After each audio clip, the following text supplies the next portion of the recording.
Welcome to another episode of Prolific Podcast. Aua, aua.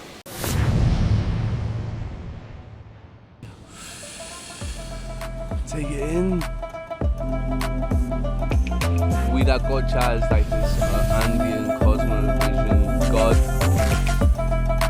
It really helped my relationship with the idea of dying. Just like, I felt like I was making love with God. And I truly feel like when it's time to die, I have a feeling that it's going to be something very similar to that experience. Like, So, basically we've been thinking about sharing our experience with Bufo for a little while.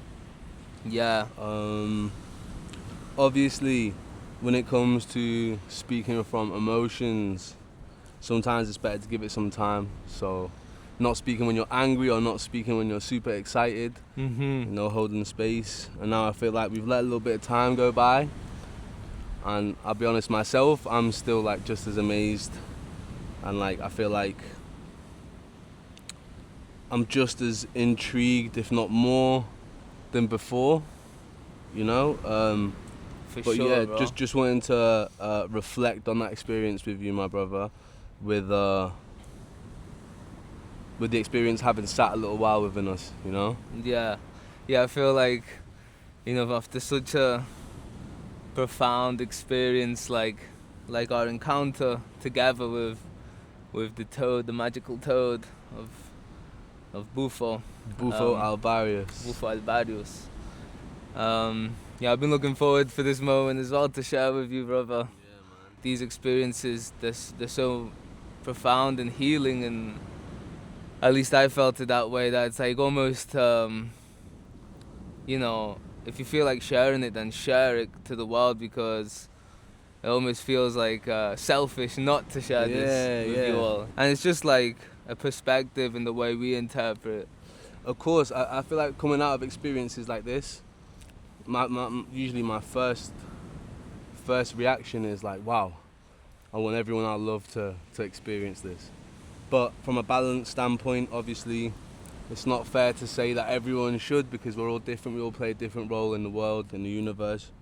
However, the purpose of sharing this stuff is sometimes we don't always have like a bridge, or we don't always have someone to present us to certain experiences, or family, or culture. And so maybe sometimes, just sharing things can help educate those around you, or help educate yourself if someone else has something to say about it. So Totally, bro. a lot of people say that there isn't a massive history of indigenous people using Bufo Alvarius. We know that loads of indigenous communities and tribes all over the world have a relationship with 5-MeO-DMT through plants, right? Modern day historians and anthropologists say that there isn't a massive amount of evidence of indigenous peoples traditionally using Bufo Alvarius, or the evidence is scarce, right? Yeah. Obviously, I'm no historian or anthropologist, or I'm not into botanology, but to me, traditionally and scarce doesn't mean none, right? True that. True that. The supposedly there are indigenous groups that have that know that the frog has psychoactive properties, or that the frog's venom has psychoactive properties, and lots of indigenous communities in Mesoamerica, like the Olmecs, the Aztecs, the Mayans, that probably goes down even lower into South America, but they have a lot of symbols for the toad, symbols for altered states.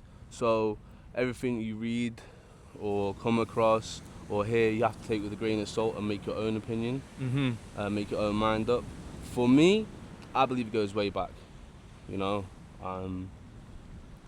that's what kind of made me have the the confidence to want to experience this. Mm-hmm.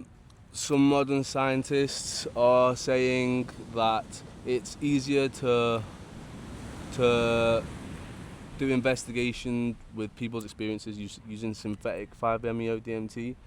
I don't like the idea of that myself. Mm-hmm. You know, this journey that we're on, it's been all about experiencing indigenous culture, remembering ancient traditions, and I want my experiences to come from plants and nature. Yeah. You know.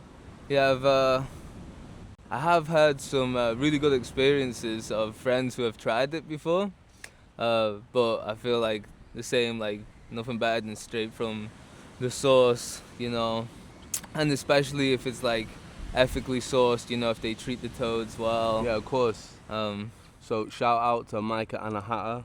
yeah. Shout out to Mike Anahata, Yeah, we Mike. love you, my brother. Michael Love, hermano. Yeah.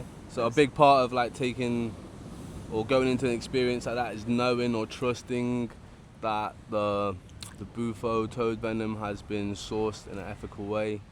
Yeah. So I don't even doubt that when it comes to Mike and my family at Anahata.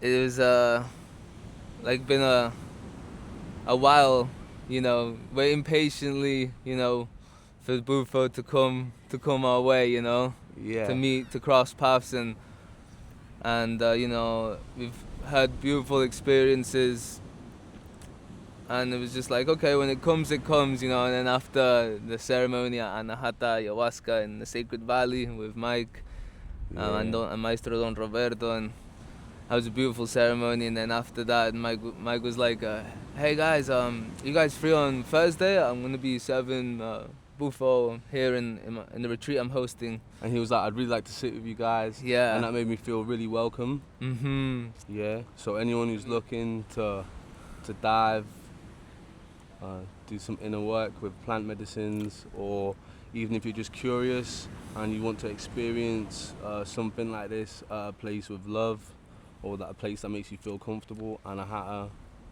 hats off to them. Just the way Mike walks with the medicine is dope. Yeah. Like as soon as he said that, me and my brother, we just looked at each other like, you know. I was like, okay, this is like the perfect way to cross paths with, feeling trust with the person who serves the medicine, whatever, any medicine it may be. That's one of the most important aspect. And when it comes to wanting to experience these things, sometimes it's a balance of like walking towards the good days and looking and involving yourself in communities or groups of people that share the same interests as you. Yeah. However, with Bufo, because I've heard quite a lot about it, I thought I don't wanna force it and go looking. Yeah. Because I'm all for exploring my own consciousness, and like I think that's a right and a freedom all of us humans have, especially all the positive things I've heard about it. So waiting for Bufo and the universe to present us with that experience was the way I wanted to go about it. So yeah, I'm really grateful for that. It was incredible because after the Bufo experience, thank you man, Fiora, because after smoking a Bufo with Mike, you and Asaya, I think we went straight into a ayahuasca ceremony like an hour afterwards, which was really interesting. Yeah, I can't wait to share that with you guys.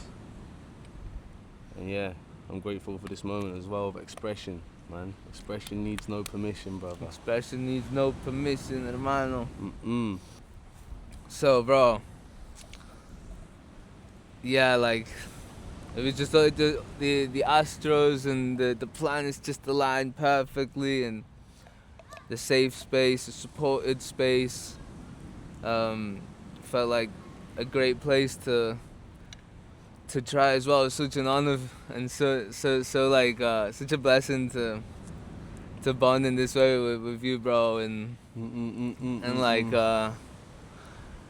and to try this ancient medicine together, to sit with the toad for the first time, both of us trying it for the first time together, you know, as brothers. Fortifying our bond through shared experiences. Fortifying our bond through shared intimate, experiences. Nothing more intimate than the truth, and with these medicines, everything just peels off. And like, bro, how was your experience, bro? What would you like to share from it? I know you, like, as soon as Mike asked, who wants to go first, straight away you're the first one to raise your hand. Yeah, man. Obviously, our plan, like when we ever spoke about doing Bufo together, we had spoken to David. Shout out to my man. He's big love for him and the family. Jodo, Sally, all of them. Alex, Mike. Yeah, Mike's family is beautiful, man. So we got there that morning. We had like a little chat with Mike. And just like, we were just all men in the space. It was just you, me, Asai, and Mike. And Mike was sharing some stuff that made me feel really comfortable, because like, as a man and like striving to be a gentleman, I feel like there's certain areas that we like limit expression to, especially around women, just to create a safe space for everyone. Because we were all just men. We were just talking about topics and just opening up. And it was a space of expression where I felt super comfy. Mike was even saying that day it wasn't, that saying that we have, if it's not a full fuck yes, then it's a fuck no. Mike said that he woke up that day a little bit on the fence about it. But then when we'd all opened up, even the way the way him and you and Nasai and me, the way we were talking, it just created this like real foundation of like talking about what you're going through or what the position you're in, followed by like some sort of respect between men, in it, you know what I mean? So he opened up, and then not opened up about something specific, just like let us in his space, and we got really comfy speaking about, things that maybe you don't always go into speaking about with someone that early on that you get to know people, Mm-hmm. And so and it's beautiful for us all to open up. That means that there's trust, that you can feel, energy. Yeah. Energy doesn't lie, Yeah, exactly. You can say many things, but how you make someone feel and how people feel around you, that's what people remember. And for us to all open up and to dive deep into conversation is just new levels, deeper levels of intimacy, right, with the tribe. Yeah. I'm sure Mike's always cool like that, but it was just striking how cool the whole situation was. And he was saying about how he wasn't sure about it, and we were saying about how that's exactly how everything is. Sometimes it's the contrast of being uncomfy about something and being super comfortable that makes you realize like, oh, we can make this comfy, man, you know what I mean? So we go up, he says, who wants to go first? And me, I don't want to let someone else's experience influence mine, I feel like I would like to think that I'm pretty laid back, even though some people say I'm not chill, but I think I'm chill. Yeah, chill, bro. Impulsively chill. Yeah, impulsively chill. Yeah, so he's like, who wants to go first? And I was like, me, because I know that I can try and walk myself through calming myself down, and if I see someone else bug out or something, because I would not recommend like reading too much about other people's experiences on the internet. I would rather speak to real people that have experienced whatever it is I'm trying to live in that moment, because when people like behind the screen or like post something, people like get carried away, and I think they say things that aren't completely true, and that scares a lot of people off, you know what I mean? Yeah. And I'm sure people, to get involved or speak about something, they speak on something that they haven't experienced, so it's like unlimited information comes with unlimited noise. Yeah, exactly. Whoa, exactly. So yeah, a hosky, bro. Yeah, I think I wanted to go first. I remember just like being in the room, because we drank ayahuasca there before we sat 2 nights before. With La Abuelita there 2 nights before, and the ceremony was beautiful with Maestro Alberto.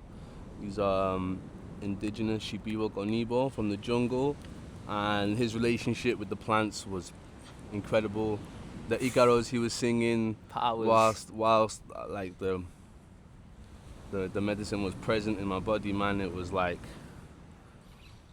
I'm just gonna say, it was like some biological technology, and like seeing and knowing that there's loads of indigenous communities that work with plants makes me realize that there's way more to life than I've been letting myself see, you know, like just dieting everything from food to the content you consume, you know what I mean, and just, yeah, it was beautiful. So being in that space, I knew that I felt comfortable.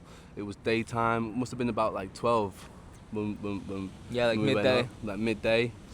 And I get there and Mike's just like, the space is set up beautiful. There's a bed. I'll show you guys the video in a minute. So there's a bed with like a little blanket on it, and he's telling me to lie down and just breathe, and just, he starts us off with this meditation. And I just remember him being like, ding, shanti, shanti, shanti. Like, just, probably he's a cool dude, man. And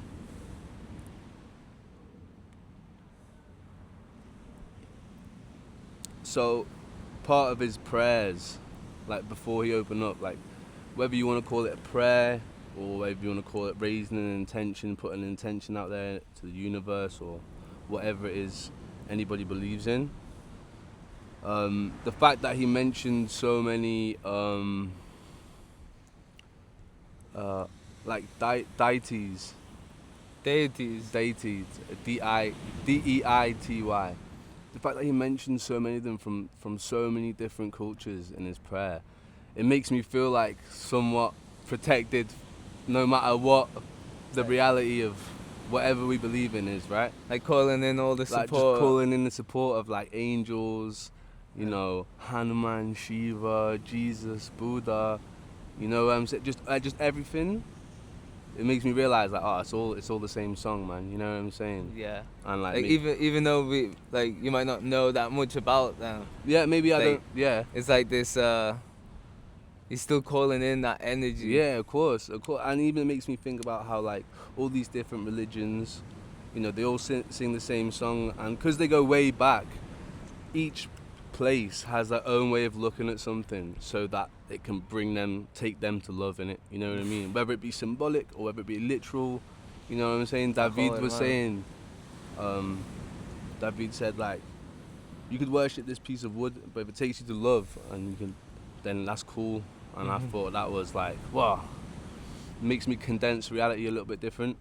So he does his prayer calls in, or I actually would love to show the prayer. He gave us permission. We shared with him our intention. And we're thankful. Yeah. Obviously, something as sacred as a moment like this, it's not all about like filming and stuff. However, I did want to see how I reacted. I want to have this memory of my brother, so thank you for letting me do that, man. Yeah. Yeah, so I'm just breathing, relaxing, just imagining love and like connection and unity, you know, getting ready the idea of, because I've read so much about it, which I don't recommend to do that much. More read about the science and see how you feel comfortable with it. But just imagining the idea of what I was reading was people experience like ego dissolution, so like with acid and mushrooms or all these psychedelics. A lot of people, it lets you get out the way of yourself. You know what I mean? So I was getting ready the idea of like not being attached to being Pablo and just letting like this divine moment unfold. So yeah, he does this beautiful prayer, cleans the space, man, and then he's like, yo, you're gonna breathe out, and I'm gonna pass you this after I heat it up, and you're gonna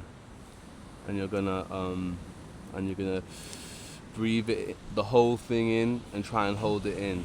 Yeah, and obviously in his prayer, he's like, he mentions all the sacred plants, all these sacred archetypes and energies, and so he's also, apart from thanking the plants, he's like thanks the frog. He's like, grandfather Bufo Alvarius, thank you, thank you, thank you. I think it's called the Colorado desert toad, or that desert's got another name. But he's like, thank you, grandfather Bufo, for this wisdom, and just imagine, just thinking all of this stuff already has an impact on what you're about to experience. So super important who you're sitting with and how they hold the space, how they introduce you to the medicine, because I don't think it's fair to say that these plants or these components or these molecular structures, I don't think it's fair to say it's a substance, man. I think it's a tool that ancient communities, ayahuasca, wachuma, peyote, grandfather peyote, grandfather wachuma, grandmother ayahuasca, even for me, everyone knows, like, weed's my medicine, man. It's all about the intention behind it. Even with tobacco, Jodo says, people just smoke cigarettes and flick them, and this is a sacred plant that has now been hybridized, so it's all about the intention behind what you're using. Intention can change your life, literally. And so, yeah, man, I get ready, take it in, and he puts like this mantra on, and I just remember holding it in and closing my eyes and Wow. I just remember seeing like Wida Gocha is like this Andean cosmovision god, Like the prime creator. Yeah. So I seen like Wida Gocha and like these indigenous drawings from like the Chamina Wantar culture that work with Wachuma, because obviously that's been really present in what we've been experiencing. Everything with the sacred cactuses and peyote and just the whole native Mesoamerican movement we've been living at the moment. I feel like more than even plant medicines, these ways of looking at life is what's influencing my life and makes me feel like I'm being a better man to my brother, to my mother, to women that are in my life, to my fellow brothers, my friends, showing up. And so I see Wila Gocha in like this image of like indigenous carving with like fractals. And then what was really weird was that I seen like this archetype figure, which like at the start I was thinking, is it? Well, I could have interpreted it as like, is this Jesus? And I realized like, it's like my mind is manifesting visual references for me to realize that all these figures in religions, they're all just like, I'm not saying whether they're real or not, I'm saying that they're stories of real people or symbols or whatever culture believes, whatever, of like the same thing, this idea of like being your higher self. But in that moment, after I see Mira Gocha, I wasn't Pablo. I wasn't thinking of like, I wasn't limited to like believing as like a human and condensing reality. It was more, I felt like as I breathed, my body just left, and like, well, I wouldn't say my spirit left my body. I would say that I felt that I was a piece of the universe, of God, as if everything that you see is made from something in the periodic table.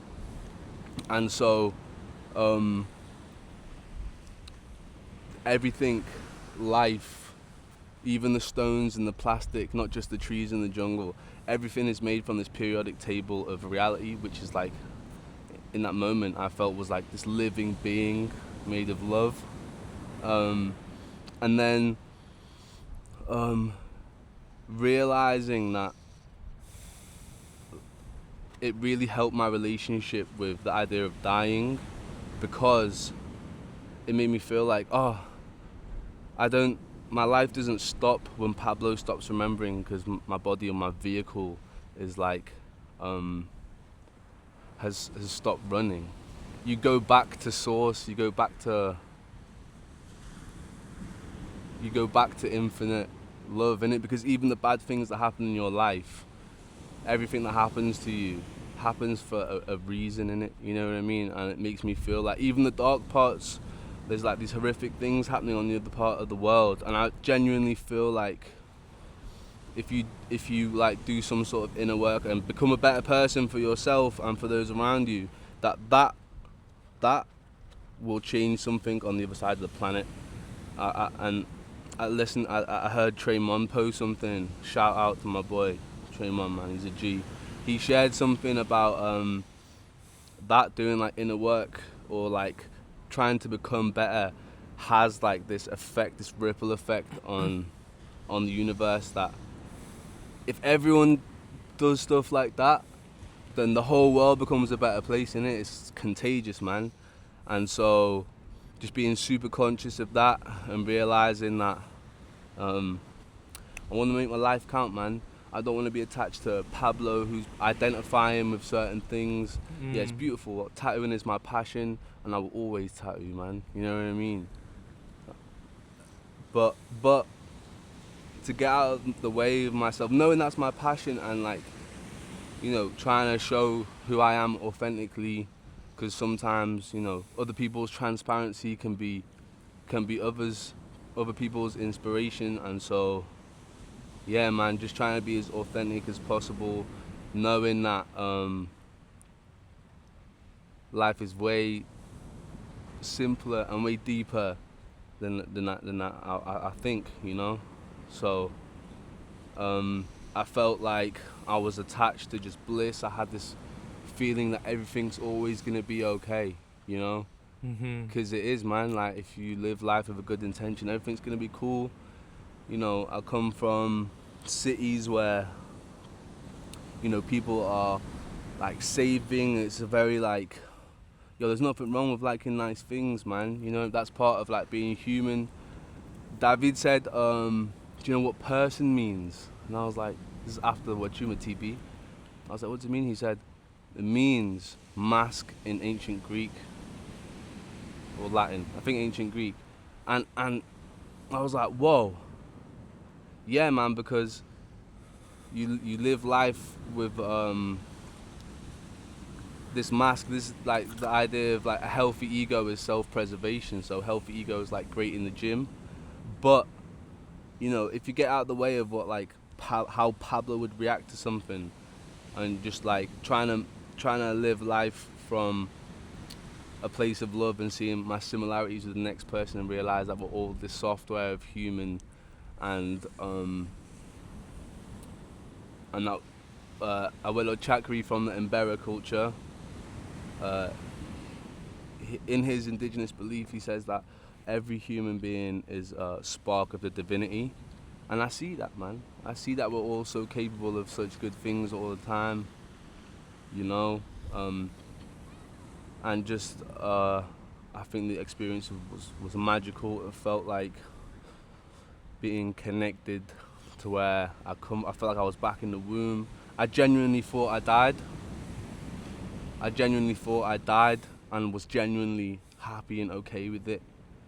You know, it made me feel like when I do die, I'll know in that moment that it made me think this. Have you ever played Call of Duty? And then boom, and then like you stop being the big screen, you start being like everyone else in your team's screen. Yeah. I feel like when I die, it's not that like my light turns off. I feel like when I die, I will stop being Pablo and live life through you, through everyone who exists. Like the omnipresence. Yeah, this idea of like past lives didn't used to resonate with me, because I think like when Pops died, I thought like, hey, like this idea of like getting readings, spiritual readings, and that didn't resonate with me, because I don't feel like he's like gone. I look in the mirror and I feel like, oh shit, I look like my dad. You look like my dad. So Yeah. so I feel like it's more like I am the iOS update. We are the iOS update of dad, and so he's living life through us right now, you know. So that I feel like the idea of everyone who's ever lived before me and everyone who will ever live after me are us. They're all our past lives. We share all these because we've all come from source. Jasper, shout out brother Jasper. He said this one thing about how like it's not about it being a past or a future life. The only moment is now because time is not linear. You know, it's a dimension of this living being of Wakandanga. You know, so he said there are parallel lives. And the ones that when people get regression, if that resonates with you, maybe they are the most, maybe they're the lives that had the most impact on where you are right now, you know, but unity, and that we're all one. And that is what I got from that experience, man. Wow. I felt like all the ancestors of all of us, because we all share, and we're all native to somewhere, you know. We all have indigenous blood from some continent on this planet, and that feeling of unity and some sort of newfound compassion, intimacy for life is what I take away from that. And I still get moments now where I'm like, wow. So it's not about whether I recommend the experience or not. It's about sharing what I've lived and how I interpret it. And everyone has a right to decide what they think about everything, you know? Seeing you sit with the toad was incredible. Yeah. Bruv, I felt like I could still feel it watching you. Yeah, if you want to share with me a little bit about that, man. Of course, hermano. Well, first of all, thank you so much for sharing this beautiful experience and insights, and your ways of interpreting life is so beautiful. It resonates deeply with me. Yeah, man. And like the GOAT said, Bob Marley, one love, baby. One love. Un solo corazón. Well, yeah, so with my first encounter, and so far my only encounter with the magical toad, yeah, I was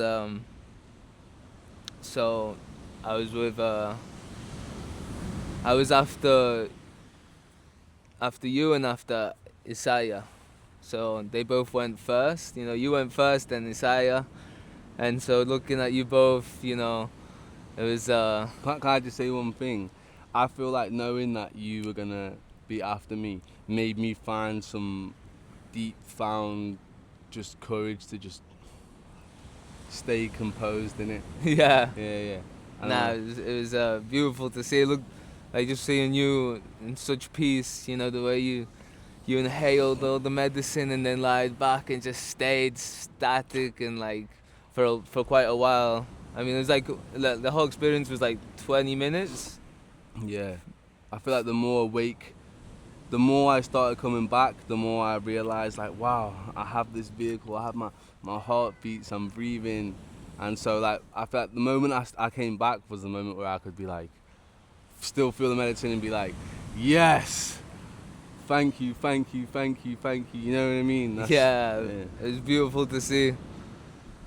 So I sit down and Michael, he opens it up beautifully in the same way with you and Isaiah, you know, calling in all the support, all the guides, bringing me into this meditative space. And he told me to breathe in and out deeply for a few minutes whilst he was, you know, heating up the glass pipe. And so I was breathing in, you know, connecting with my breath and feeling the butterflies, feeling it all. And then he said, okay, you put the pipe to my mouth, and I inhaled, you know, slowly but deeply. I cleared the whole thing, and then and then like I was sitting down, right, and then I was supposed to like lie down, and I lied down, and before my head even touched the pillow, boom, I just shot off like a spaceship, like this interstellar roller coaster. Is what I felt like, straight to source, like a crystalline palace of light, and so like at that moment of the takeoff, like before my head even hit the pillow, I before that I felt lots of butterflies, you know, and then.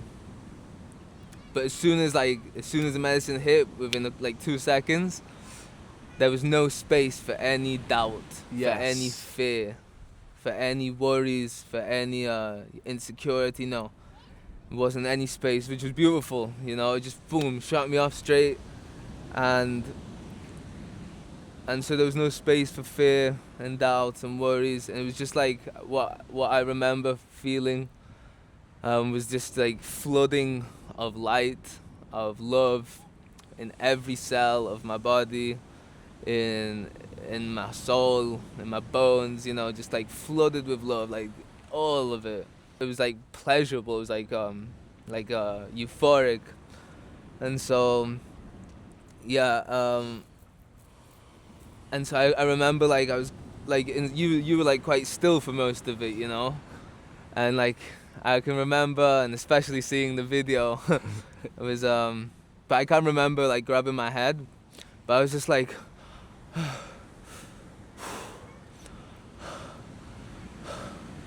it was like watching you have an orgasm. It was like bro. orgasmic, you know. Yeah. And I think cause like you didn't know how I was feeling. I was recording Seb, and I was like, seeing Seb like, and like I had my eyes closed, and Seb had his eyes pretty open, because I'm sure you wanted to like soak in the visualness, right? I didn't even know if I was my eyes open. And I was recording Seb, and I was like thinking like, ooh, please smile, and I know that Seb's just like,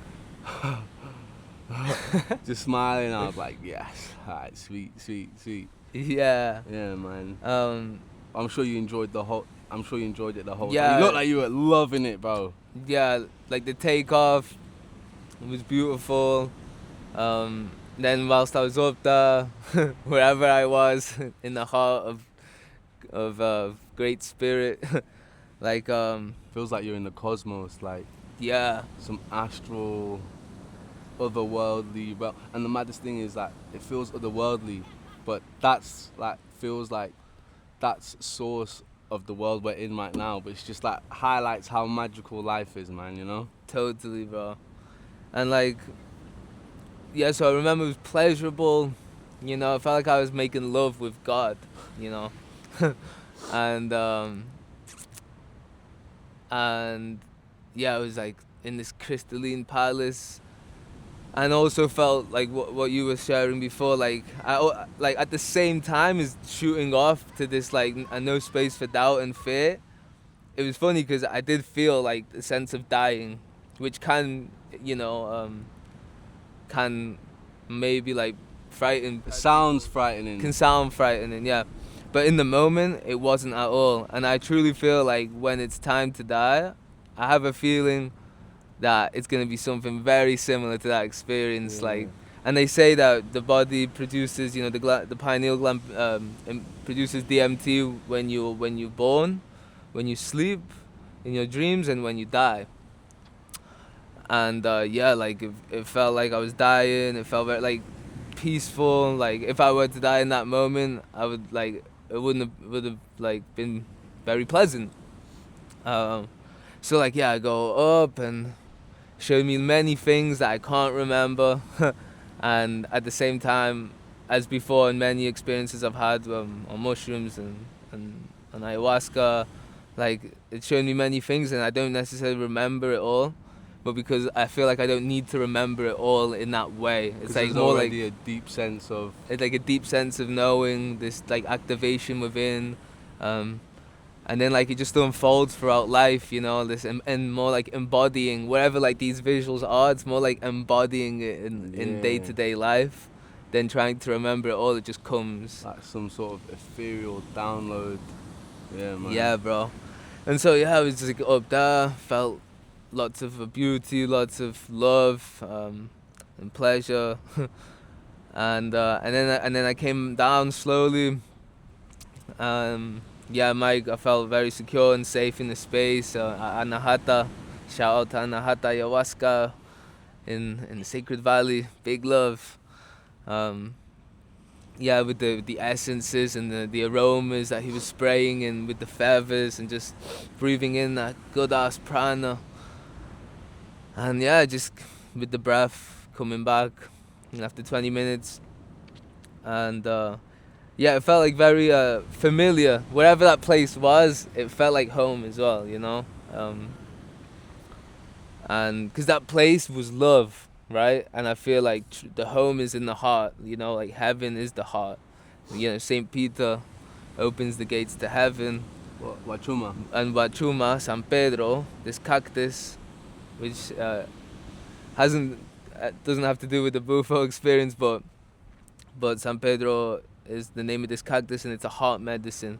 And what I felt in this Bufo encounter was, lots of love. And so I can find wherever that place when I'm in my heart. Yeah. You know? And so to bring that into my day-to-day life, to my brothers and sisters and my daughter and my beloved, my partner, my parents, to every relationship, to show up with an open heart, and that's how we can anchor in heaven on earth. And I believe that heaven on earth is here already, just maybe not on a collective level, you know, but we can all access it. Yeah.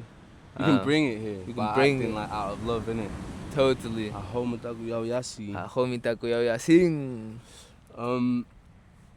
Yeah, I was gonna say, when you said about how like there's no space for doubt, I felt that. I felt like even if I wanted to act and be scared in that moment, I feel like the idea of me being scared isn't present. So I can't be me to react to it. You just, after clearing the whole thing, leaning into that state of consciousness, man. It makes me feel like, all these plants that ancient communities have been using for thousands of years, they're here for a reason, man, you know, and just to respect them. I definitely wouldn't say it's like a party thing at all. Not at all. A lot of the time some people say about like LSD or shrooms or whatever is like, you can change who you are. Like, yeah, well, I mean, like, you can have a mad experience going to the shop and getting robbed or something, and that can change who you are. You can have a mad experience going somewhere and someone be super nice to you, and that change who you are. You know what I mean? So yeah, I feel like it can change who you are. For me, probably for the better, man. I feel like what I got from that experience was just even more confirmation of the faith that I already had in the universe, Wakantanka, God, whatever, Great Spirit, whatever you want to call it. Yeah, some next level connection that I'm super grateful for. I don't feel like the quest for connection is all about altered states of mind. I don't think that at all. I think all these plants and these animals, I think they are tools that indigenous communities have created a relationship with. That's why they're so ceremonial. That's why they open and close the space with a prayer, raising intentions like that. So yeah, I think it was sick.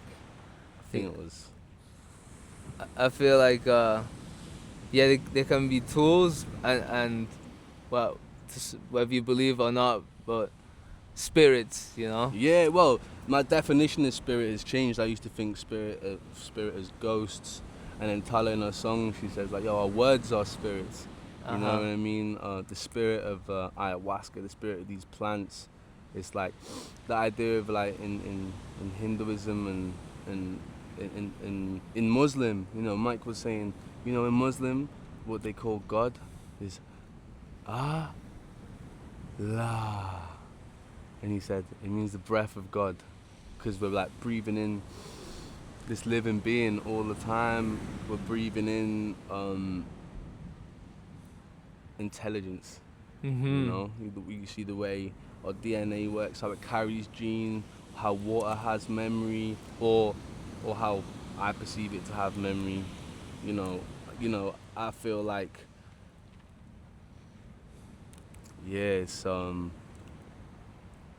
felt super connected afterwards. Shouts to Stella as well. She definitely inspired me as well. Thank you for the Ramdas book. That was cool. I had some weird little synchronicities in life, and just falling in love with people and with life. That's what it's about, man. Even we were speaking afterwards when we were driving to BSAC, we were saying how we had this download where I was thinking like, whoa, even like hate doesn't exist in it, or like evilness doesn't really exist in it. It's more of like misplaced love, because it's still like, to do something horrible, you must feel passionate about something, which is like, when you understand what some people have gone through, you're like, whoa, if you understood that, you wouldn't act like that. You know what I mean? So like, I'll reorganize that. I remember that conversation. We were driving to PSAC, right? And we were chatting, and you shared this, and we were like, wow, like that insight of that hate doesn't exist. It's just like misplaced. It's like it's lack of consciousness. Yeah. It's like unconscious passion. You know what I mean? So the opposite to love is it's not hate. It's unconscious love. It's like passion directed to the wrong place. Yeah. You know what I mean? Yeah. So that if you were thinking, you'd know that the outcome of that is not going to be good for you in your life. Of course. You're calling in more of that. So, just thinking, man. If you just use your brain, man, like, life can be this beautiful journey. Yeah, bro. And something else to share. Like I feel like all these medicines and these psychedelics, they're not the only path, and we're not here to recommend anything, just sharing our experience. There's many ways to love, right? And there's people who are born in other countries who don't have these medicines, and people and who walk a whole life in beauty, and learn so much and play such a big role here in supporting the ascension of humanity without consuming any plant medicine, or psychedelic, just with meditations, or just because we can do all this. But I know people who can drink lots of fizzy drinks and eat lots of rubbish, but they're kind people, and that's what matters the most, being kindness in this world. Yeah, man. Like another takeaway from some of these plants and Bufo is like removing the idea, or like they help me like look at the bigger picture and not always react as like typical Pablo I identify as. It makes me realize like, this person I've been in the past, things that I've gone through, things that people go through, whether it be like, I think like it helps me to identify the parts of me, for example, like, my humor, sometimes like toxic masculinity is so funny because it's so ridiculous, man. You know what I mean? And giving a healthy space to like make dumb jokes is necessary, man. You know what I'm saying? Yeah, bro. Giving a healthy space to talk about violence, or sorry for cutting you off. What were you gonna say? No, I was just saying I love your dumb toxic jokes, dark like, humor. as long as we know we don't mean it, then it's a healthy space for that to like purge and get it out of your system. Shining the light on it. Yeah, and it makes me realize like, this person who I've been in the past when I was younger, like, it's like the way society we grow up in the system or whatever, it's like we put these masks and layers on of like can come across as toxic, but really it's coming from like a vulnerable place, man, where you're having to do it to protect yourself, or that's how you feel. When really, Niels, shout out to Niels, he was saying like, yo, the most powerful weapon we've got is our voice. Because I remember we were in Calgary and I was like, see, that's why you need to have a strap in the car. And really, when he said that to me, I was like, wow, yeah. Because even when you speak to people, if you try and speak to people with love, like the situation can be so much better. It doesn't have to be tragic, or it doesn't have to be like. Actually, when I see that in people now, I see it as vulnerability. I see it as like being on the defensive. Yeah. Instead of being comfortable and secure, and wanting to come from a place of love. That's what I want to strive to be, man. You know what I'm saying? Bro. I see you. I see man, I see you. The work you're doing, bro. I'm fully inspired, bro. The man you're becoming inspires me so much, big brother. My brother, listen, out of everyone I've ever met, yeah, I genuinely think that the coolest person I know is my brother, just because I feel like you don't care, man. You're just you, authentically, and I think that's cool, and I think it's super masculine, and it's definitely inspired me to look for freedom in my life, innit? What's that? I read something about the definition of a rebel is someone who walks away from comfort to live their own definition of freedom. Hermano. And that definition of freedom to me comes with some next level comfort, man. Not like my definition of success and comfort before is not what it is right now. So yeah. Thank you for bringing me back to origin, G. Thank you too, bro. On the path of remembrance together. Yes, sir. Well, familia. Yo. Have you enjoyed You get me? our brotherly experience and encounter with the magical toad?